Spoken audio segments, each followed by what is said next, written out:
Tila naispatan nga ng ilang mga netizens na di umano ay bumisita ang aktor na si Daniel Padilla sa anak daw nila ni Catherine Bernardo.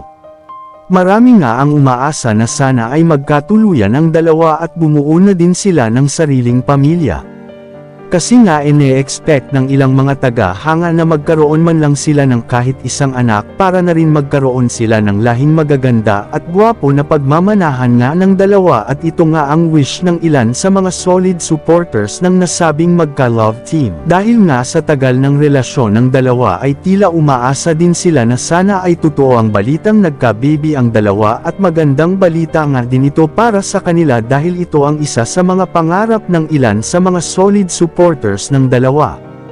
Hindi naman masama na magkaroon ng anak ang magka-love team dahil dadating din naman ang panahon na magkakaroon din sila ng sari-sariling pamilya.